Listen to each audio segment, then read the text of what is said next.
The French Revolution. Introduction. A long time ago, in a faraway land called France, people were suffering. The country had lost a lot of money because they assisted the US in the American Revolution, and the nobles were not paying their taxes.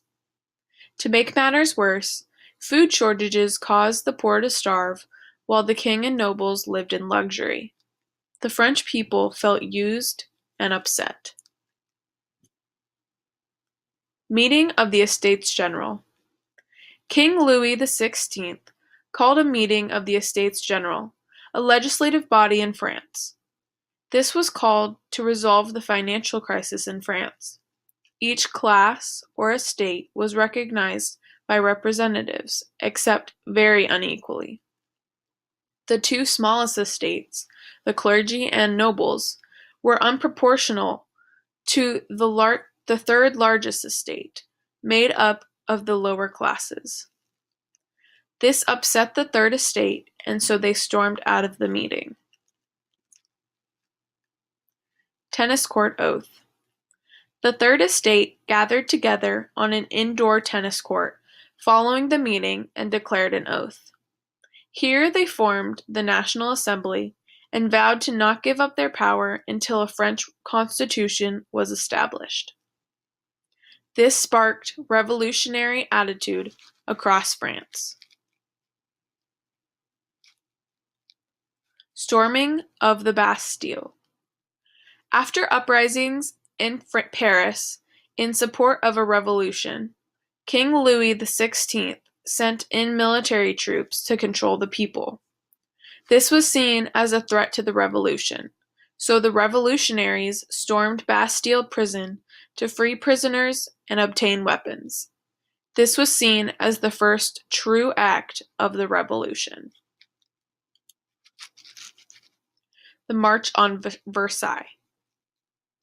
After months of revolts, Louis XVI still remained the King of France.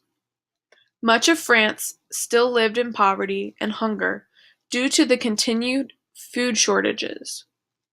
So when rumors were spread that his wife, Marie Antoinette, was hiding grain in the Palace of Versailles, there was a women's march on the palace demanding bread.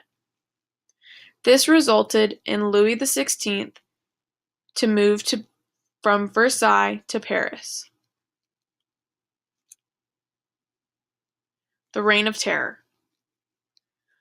A few months later, King Louis XVI was sentenced to execution by a guillotine, starting the Reign of Terror. This was a time of extreme persecution and execution of those thought to be going against the revolution. Around 16,000 executions took place during the Reign of Terror.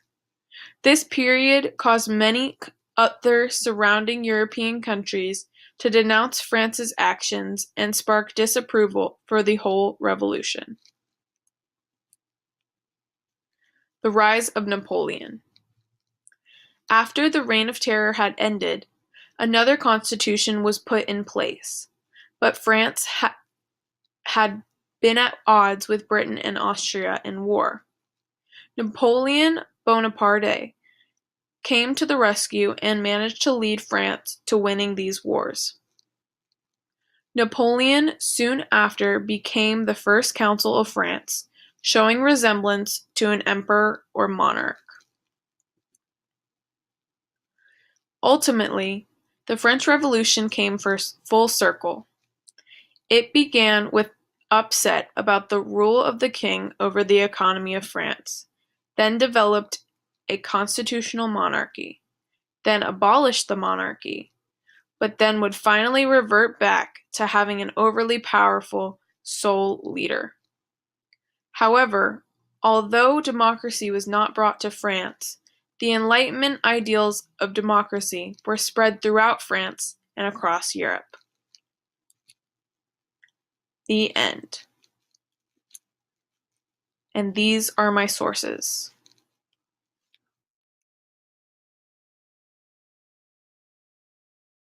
Napoleon, Bonjour. do you feel you brought the end of the revolution? Why, of course. France needed a strong leader to the rescue. If it wasn't for me, the wars against Britain and Austria would have been completely lost. I alone ended the revolution. What is your opinion of the revolution itself before you became involved? I felt that my intentions were good, by getting rid of that Louis guy, but it turned back quickly. Violence was extreme, and it brought a bad reputation to France. So, it's a good thing I came along to fix it. How tall are you? No comment. Rumor has it your rule is similar to that of a monarch. What is your take on this? That is absurd. I have no resemblance to a king. I represent the people. I may make decisions myself, be the sole ruler, and just a part. But everything I do is for the people, of course. Explain this picture then. As I said, just a part. That's all. How do you plan to help France moving forward? I plan to do a lot of things. Bring advancements to the military training and organization, develop what I like to call the Napoleonic Code, fix the education system, and resolve relations with the church. Thank you so much.